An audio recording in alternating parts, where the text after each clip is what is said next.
I was folding the same invoice for the third time when my phone buzzed again. I didn't check it. I already knew who it was.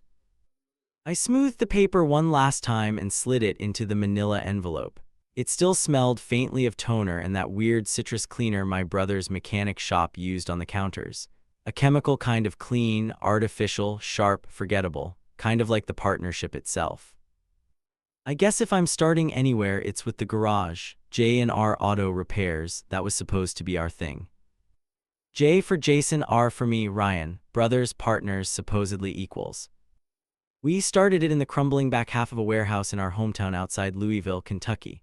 Not the best part of town, but the rent was cheap and the lot was big enough to take in 6, sometimes 8 cars. We didn't care about flashy signage or marble-floored waiting rooms, just tools, grease, sweat, and a promise: fix cars better and faster than anyone else around.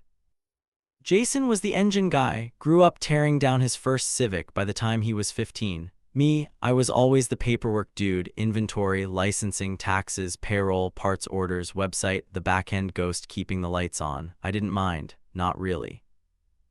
"You're the brain, I'm the brawn," he used to say, handing me receipts with greasy fingerprints across the total. Don't let me break the IRS. At first it worked. We scraped by, pulled 16-hour days, took half paychecks some months. But we built something. By year 2, we had regulars. By year 3, local dealers started subcontracting overflow repairs to us. That's when we signed the lease to own on the second unit. That's when we hired 2 more guys. That's when Jason stopped showing up before 10. The first red flag came wrapped in flannel and a lazy smirk. "Hey," he said one morning, strolling in with his Starbucks cup and a girl I hadn't seen before. "You don't need me today, do you? Mind if I bounce early?" I glanced at the bay where a '99 Ford Explorer sat half dissected. "You've got a transmission teardown sitting wide open, man." He shrugged. "Tyler can handle it. He's watched me do it a dozen times." "Yeah, but Tyler's not a certified tech yet." Jason grinned. "Neither was I when we started. I didn't push, I didn't want to fight." Stupid, right? You grow up with someone, you learn their rhythms, their excuses, their deflections. Jason had charm, that old school, southern, I'll fix it, don't worry kind of charm that made customers laugh even when their cars cost more than their mortgages. But charm doesn't sign the bank loan renewal. Charm doesn't keep insurance auditors happy. Charm doesn't pay taxes. That was me. It was 6 months later when I first noticed the missing parts invoice. I was reconciling a bulk order: rotors, pads, fluids from our usual supplier. The numbers didn't line up. 3 high-end German parts had been marked delivered and paid, but no jobs reflected them. I called the supplier. "Delivered to who?" "Jason signed for it," they said. I asked Jason. He gave a casual shrug. "Oh yeah, I did that brake job for Eric's cousin, off the books. He paid in cash, I forgot to tell you." "You used our parts." "Yeah man, I mean he needed the work and the guy's family. So we're just giving away $400 parts now." "I said he paid cash," Jason repeated, slower this time, like I was the slow one. "I tossed it in the lockbox. But when I checked, there was nothing there. No note, no envelope, just a nearly empty tin of breath mints and the shop petty cash, which was, surprise, also short. That night I stayed late. I checked security camera footage from the delivery date. He'd signed for the parts all right, loaded them straight into the back of his own truck, drove off, never came back that day. I didn't say anything then. I don't know why. Maybe because I was tired. Maybe because I was scared of what it meant. Maybe because part of me didn't want to admit the truth. Jason wasn't my partner anymore. He was a liability. The breaking point came with the state board audit. I got the letter on a Thursday morning, unannounced visits scheduled for the following week. Routine verification of inventory, invoices, and labor logs, probably triggered by a customer complaint. No big deal if you've got your books in order. Except I didn't. Because Jason had stopped logging anything 6 months prior. Worse, half the work orders I did have were unsigned, incomplete, or just outright false. A customer job would say oil change and be billed $49.99, but the parts ledger would show a new alternator, brake bleed kit, and fluid flush. Either our customers were being wildly undercharged, or someone was doing side jobs and cooking the books. I confronted him that night right in the shop. You've got to help me clean this up, Jason. This isn't a joke anymore. We're not in high school trying to flip dirt bikes behind Mom's shed. This is a real audit. He smirked. Relax, man, they don't dig deep, just show em what they want. I can't show them nothing. He tilted his head. You seriously going to make this a thing? I stared at him. You used the business for personal jobs. You pulled parts without logging them. You didn't deposit half your cash clients. So what? He snapped. I built this place with my bare hands. You think those contracts matter more than blood? He said it then, that line. Brothers don't need receipts. I laughed. A quiet, empty laugh. Because I realized something right then. He didn't think we were partners. He thought I was his safety net, his built-in accountant, his cleaner. He thought he could wreck the place, walk off, and I'd still be the one holding the mop, apologizing to the landlord. So I made a copy of everything. Every invoice, every receipt, every bank withdrawal, every security camera timestamp, every email, every discrepancy, every side deal I could trace. I backed it all up to an external drive and printed a second set. Not for the audit. For me. What I didn't expect was what happened after the audit. Because the auditor came and went, found irregularities, sure, gave us 30 days to submit corrections. We got fined, nothing criminal, no license revocation. But 2 weeks later, I came into the shop and found my key didn't work. I called Jason. He picked up on the second ring. Hey bro, he said, voice too smooth. Listen, I've been thinking, maybe it's best you take a break. You've been stressed, you're not sleeping. You change the locks. I didn't want you hurting yourself over this, man. I'll handle things for now. You can still get your cut from profits. I hung up. I stood outside our garage, my garage, staring at the J&R Auto sign like it was a joke someone had written in Sharpie across my face. He had iced me out of my own company. No warning. No paperwork. No buyout. Just locked me out like I was a temp. That's when I called a lawyer. And when Jason's lawyer sent back a reply. It included a line I'll never forget. Mr. Jason Landry asserts sole ownership and managerial authority of J&R Auto Repairs. No partnership agreement exists in writing and no official shares were issued to Mr. Ryan Landry. Mr. Landry has no legal claim to ownership. No partnership agreement, no official shares. No receipts. But I had mine. I had copies. And for the first time, I was glad I'd been the boring one. The one who tracked everything. The one who didn't trust blood over balance sheets. Because Jason was right about one thing, we never signed anything formal. But he left a trail. And I was about to follow it straight into court. The hard drive wasn't heavy, but when I placed it on the lawyer's desk, it thudded like it carried weight no one wanted to name. It was quiet in his office except for the hum of a cheap desk fan oscillating beside a stack of legal pads, the kind of quiet that made you aware of your breathing. I sat across from him, shoulders stiff, hands folded, waiting to see if this would be enough. His name was Daniel Clint, former civil litigator turned small practice partner. His office was above a dentist's suite in an old strip mall that still had a Blockbuster logo shadow faded on the brick. He wasn't flashy, which is exactly why I picked him. I didn't need courtroom theatrics. I needed someone who understood pettiness wrapped in paperwork.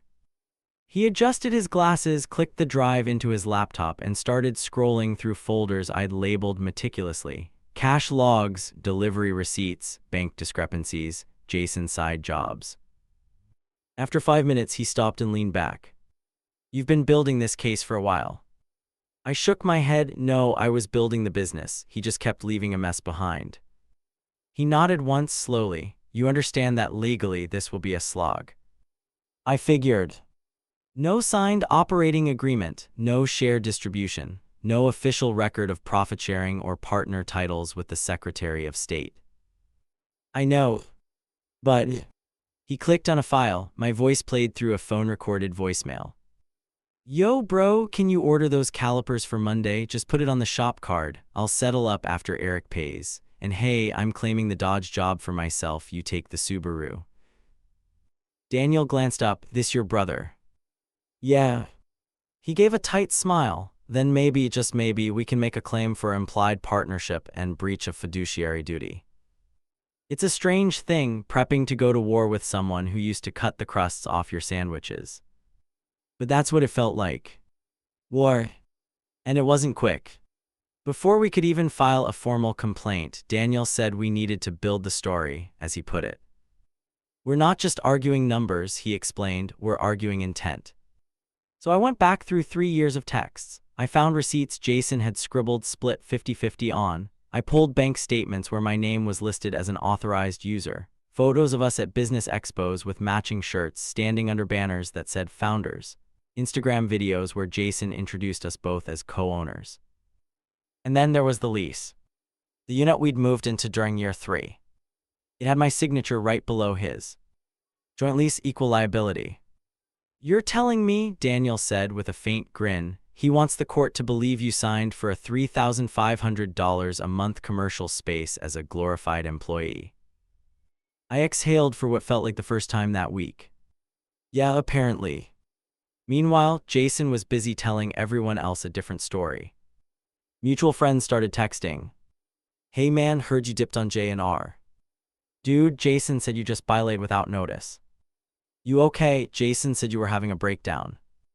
A breakdown. That one hit different. Because I'd had anxiety since my 20s. Nothing dramatic, just the usual American flavor of overfunctioning dread, but now Jason was weaponizing it. He was spinning a whole narrative where I wasn't ousted, I was unstable. It was smart, he knew I wouldn't fight back publicly. That wasn't my style. But court. That was different. We filed in Jefferson County Civil Court 3 weeks later. Claim, breach of implied partnership, conversion of funds, and unjust enrichment. Requested relief, dissolution of J&R Auto or a forced buyout at fair market value based on 3 years of co-ownership. Daniel said we probably wouldn't win a clean 50-50 split, not without a formal agreement, but with the paper trail and the years of documented partnership, we could force his hand. Best case settlement, worst case, long, bitter litigation. But either way, I was done pretending. Jason didn't respond directly for almost a month. Then I got a text, short, cold. You really doing this? I stared at it. Typed, deleted. Typed again. You did this, I'm just finally saying it out loud. A few days later, I was served with his counterclaim. He said I'd emotionally manipulated him into giving me access to business accounts, that I'd been unstable, controlling, and hostile to staff. He claimed I had siphoned money out and that he'd merely restructured to protect the business. There was even an attached statement from one of our former employees, Tyler, the same guy Jason had once said couldn't tell a carburetor from a coffee filter. Now Tyler was backing Jason's story. It was always his shop, the statement said. Ryan just did admin stuff. I went quiet after that. Not because I was scared, I was furious, but because Daniel told me to. Let them talk, he said. Every word they put on paper is another chance to expose a lie. I kept my head down. I picked up part-time contract work doing logistics for a local HVAC firm. Boring, stable, predictable. It kept the lights on and gave me just enough time to keep building the case. The deposition came 2 months later. It was a gray Monday, cold and wet. The kind of day where your socks get damp just walking from the car to the courthouse steps. Jason showed up in a crisp blazer, clean jeans, and that same smirk he always used when he thought he was 2 steps ahead. He didn't look at me. Didn't nod. Didn't acknowledge the decade of work we'd shared. Just breezed into the room like he was here for a lunch meeting. When the court reporter started recording, he leaned back and said, "Look, it was always my business. Ryan was family, so I let him help, that's it." Daniel smiled politely. "So your brother never invested money into the shop?" Jason shrugged. He paid for some printers and stuff, maybe a couple office chairs. Daniel opened the folder in front of him. Pulled out a copy of the lease. "Then why," he said slowly, "did you both sign the commercial lease agreement in 2021 as co-tenants, each responsible for the full amount?" Jason blinked. "I mean, that was just convenience." Daniel pulled another paper. Instagram video, February 3rd, 2022. You say, and I quote, "This is my brother, my partner. We built this thing from scratch together." Jason shifted. I was just talking. You know how people say stuff. Oh, we do, Daniel said smoothly, which is why we also brought the tax filings. Note that on your 2022 Schedule C under expenses, you claim shared contractor fees. Care to explain who that was shared with? Silence. It was one of the most satisfying hours of my life. Not because Jason cracked, he didn't, not yet. But because for the first time, the burden of proof wasn't just mine. It was shared out in the open, seen. The court could now see what I had carried for so long. The messy truth, filed and dated. I didn't walk out of that room with a win. But I walked out knowing something had changed. Jason finally realized I wasn't bluffing. I had the receipts. And I wasn't backing down. It was 6:17 p.m. on a Thursday when my phone buzzed with an email notification that made me stop mid-bite of my leftover pasta. I was sitting alone at my kitchen table, half listening to a YouTube video I wasn't really watching, when the subject line appeared. Settlement proposal, Landry v. Landry. I didn't open it right away. I just stared at the screen while my fork hovered in the air. For weeks, Jason had been combative, smug, silent, sometimes all three in the same hour. His lawyer had been worse, slow, vague, and passive-aggressive in every document, and now a proposal. It didn't smell right. I finally clicked. It was short, too short, 1 paragraph, 3 sentences, and a single number that made me laugh out loud. $8,000. That's what he was offering me to walk away. 3 years of work. Tens of thousands of dollars in tools, marketing, labor, licensing fees, leases, and 12-hour days. All wrapped up into $8,000. Please note this offer includes a mutual non-disparagement clause and waiver of future claims, it added. Of course it did. Because Jason didn't want to pay me. He wanted me silenced. I didn't respond, not right away. Instead, I printed the email, highlighted the offer in thick yellow marker, and stuck it to my fridge. I needed to look at it every day. Not as a temptation, but as a reminder. A reminder of what kind of man my brother had become. The court had scheduled a formal hearing for early May. We were in March. Which meant I had time, but not much, to strengthen my case. Daniel called me in the next morning. Let me guess, he said as I walked in, holding up the printout. You're here about the $8,000. I've seen tips higher than that at Applebee, I muttered. Daniel gave a dry chuckle and leaned forward. So we fight. Yeah, we fight. And fight we did. We subpoenaed supplier invoices. We combed through old backup files I had from the QuickBooks logs, files Jason had thought were deleted after he stopped letting me into the shop system. Turns out I'd had them set to autosync to a cloud folder he never thought to check. We found a dozen examples where Jason had processed customer payments into the business POS, then refunded them the same day, usually right before cash deposits dropped. The refunds never matched the part orders. The job still showed completed on our records. Daniel labeled the pattern clearly in his filing. Diversion of funds with intent to conceal. Jason's lawyer tried to object, called it coincidental accounting overlap. So we brought in one of our old customers, Ms. Shelley Clark, who confirmed she'd paid $1,100 in cash for brake and axle repairs on her Toyota Camry. Her receipt said J&R. Our books showed the refund. Jason had pocketed the whole thing. More messages started coming in. Some quiet. Some anonymous. An old parts runner named Mikey DM'd me on Facebook. Yo, just wanted to say I'm sorry I didn't speak up before. Jason made me promise not to mention the jobs he ran on the side, but I still have the texts. LMK if they help. They helped. He'd kept screenshots, timestamps, addresses, side gigs. Jason had used the company truck, our fuel card, my signature on the insurance. I sent Jason a text that night. Just one sentence. Brothers don't need receipts, huh? He didn't reply. But 20 minutes later, I saw a notification that Mikey had been blocked by Jason on all platforms. The next few weeks blurred into a rhythm of affidavits, notary appointments, and daily drives to Daniel's office. My fridge turned into a timeline of printouts, all magnet-pinned in sequence, supplier slips, text transcripts, witness notes. I wasn't sleeping much. Not from stress, not anymore. From focus. I had a mission. I had clarity, and I had evidence. Then came the weirdest twist. Tyler, the same guy who'd written that statement against me, showed up at my door. I nearly didn't answer. But something about the knock was different, hesitant, not like the loud, entitled bangs from delivery guys or clipboard petitioners. Just two knocks, then quiet. I opened it.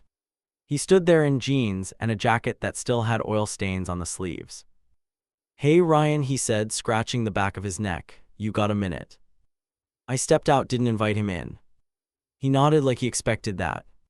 "I just wanted to say I'm sorry about the affidavit. Jason told me if I didn't back him up, I'd lose my job." I folded my arms. "Did you?" He shook his head, not right away, but he cut my hours, told customers I was unreliable, started making me clock out for lunch even when I worked through. I left last week. I waited. He dug into his pocket and pulled out a small USB. "I backed up some of the POS logs before I left. You might want M." I took the drive, didn't say thank you, just nodded. He turned to leave, then paused. "For what it's worth, it was always both your shop. Everyone knew that." The next day, Daniel plugged in the USB. On it, a series of emails Jason had sent himself from the company email to his personal, with subject lines like "Don't forget invoice for Don's truck" and "Log parts for Sunday job." Sunday. We were closed on Sundays. Always had been. The timestamps were damning: dates, job names, part IDs, and the kicker, parts ordered on the company account, used off the books, no jobs recorded. "He cooked himself," Daniel muttered. And he was right. Because Jason had been careless. He thought deleting files would hide him. But like any mechanic worth their salt will tell you, just because a dashboard light isn't on doesn't mean the engine isn't about to blow. The court date came sooner than I expected. May sunlight streaked through the blinds of the courtroom, casting angled shadows across the wood floor. It was quiet, just the judge, a clerk, the lawyers, and us. Jason didn't look at me. But his lawyer had that defeated look. The kind where they know the best case scenario is now just damage control. Daniel laid it all out. The emails. The financial trails. The customer testimonies. The visual records. The cosign lease. The thousands of dollars in diverted income. Jason's lawyer tried to motion to dismiss the fiduciary claims, arguing no written partnership existed. The judge didn't even entertain it. "This is textbook implied partnership," she said. "You accepted risk together, profit together, and held yourselves out publicly as partners. You can't undo that with a shrug and a locked door." She ordered a full financial audit of J&R Auto. Frozen assets. No new disbursements without court approval. Jason paled. I didn't smile. I just exhaled. After court, Daniel looked over at me. "You ready for the next phase?" "What's that?" "Valuation." Meaning we find out exactly what J&R is worth and how much he owes you." Outside the courthouse, Jason finally approached me. No cameras, no lawyers, just the two of us. "You really gonna bleed me dry?" he asked quietly. I studied him for a long moment. Then said, "I'm just asking for what I already built. You're the one who tried to erase it." He swallowed, his voice cracked a little. "We were supposed to do this together." I nodded. "We were." And I turned and walked away. "You're killing the family name over a few spreadsheets," Jason muttered across the parking lot like it was some kind of moral high ground. He said it just loud enough for me to hear, but not enough for anyone else to respond. As if our last name was a brand he still had the right to wear. I didn't answer. I just opened my car door, tossed my case file into the passenger seat, and drove off, because by then I knew silence wasn't surrender, it was strategy. 2 weeks after the hearing, we received the court-appointed financial auditor's preliminary findings. Daniel called me the moment the envelope hit his desk. I could hear the stiffness in his voice, like even he didn't want to believe what was printed inside. Jason wasn't just sloppy, he said. He was siphoning off thousands. "How bad?" I asked, half dreading the answer. He took a breath. "Let's just say the shop's reported profit margins were off by nearly 38% over the last 2 fiscal years. That's a lot of oil changes, Ryan." I didn't laugh.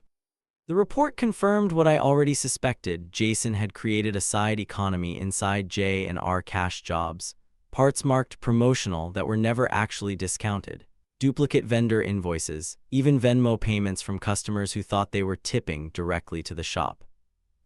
It was all there, itemized, timestamped, and matched against vendor records. And it wasn't just shady, it was illegal. The judge moved fast after that.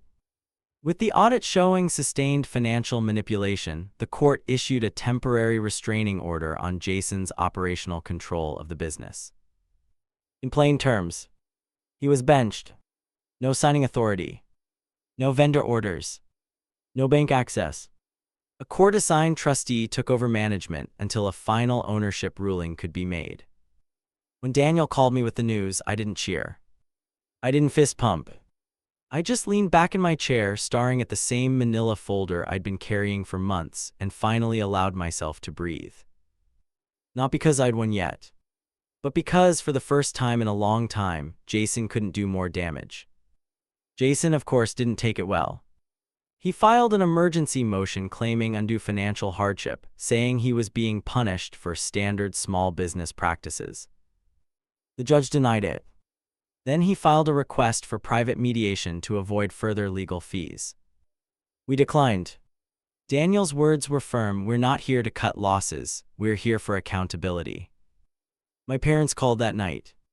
It was the first time I'd heard from them since the lawsuit became public. Mom's voice was brittle. "Ryan, do you really have to drag this into court? He's your brother." "I didn't drag it, Mom, he changed the locks." There was a pause, then Dad's voice, softer but more frustrated. "Families don't handle their problems this way. You guys could have talked it out." I closed my eyes and gripped the phone tighter. "Did he tell you he emptied the payroll account to buy a motorcycle?" Silence. "Did he mention the fake refunds, the Sunday jobs, the forged expense reports with my signature on them?"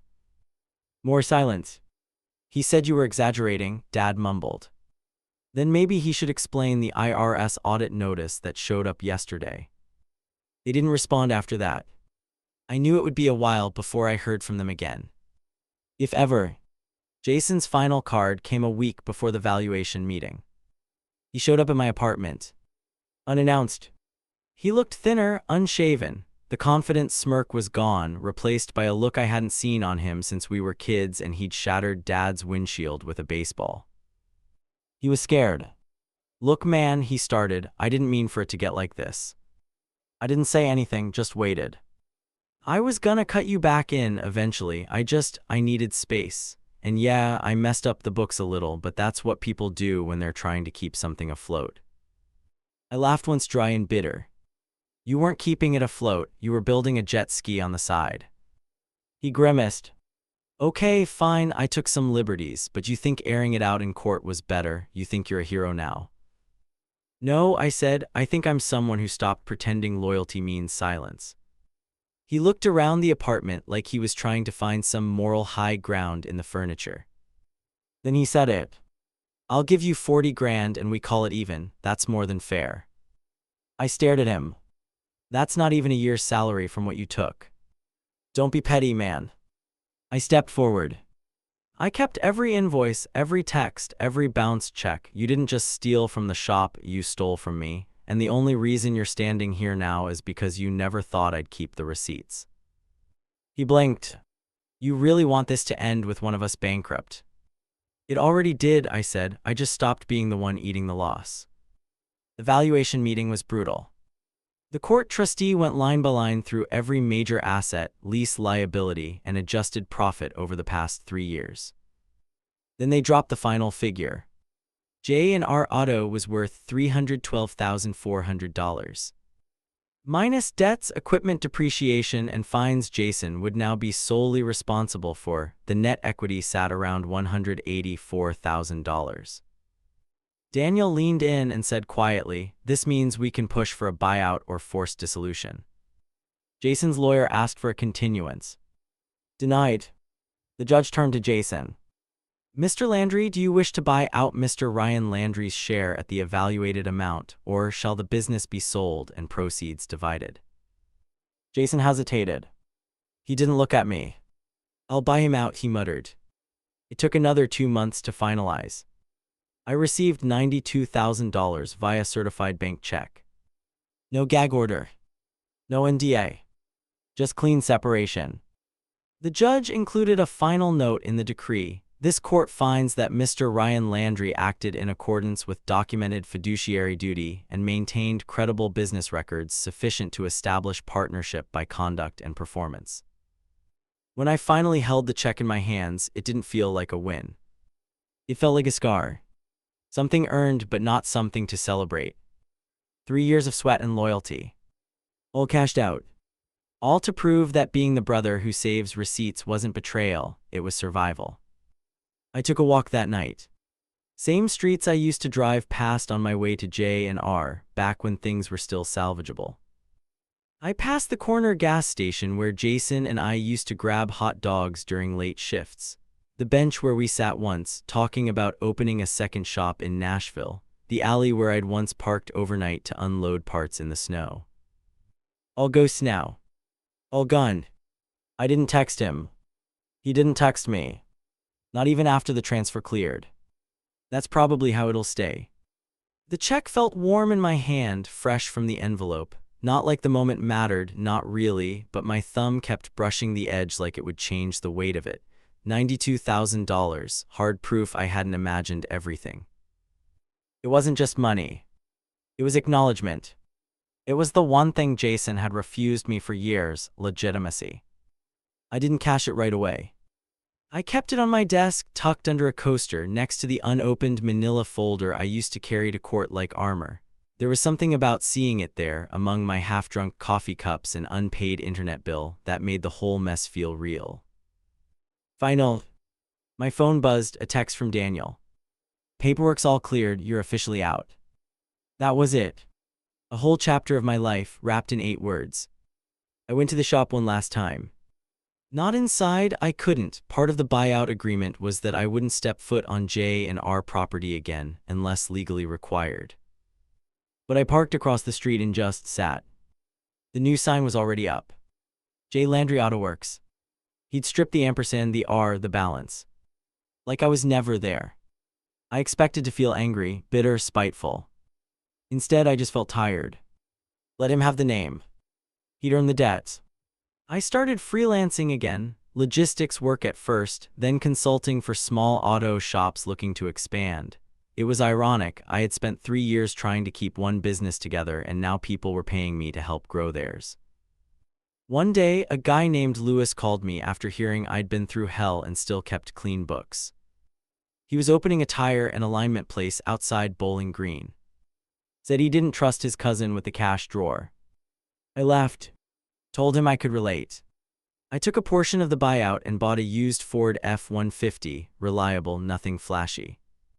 Used another chunk to pay off my credit cards, close out my old business credit line, and finally disconnect the landline that Jason used to put my name on in case vendors call.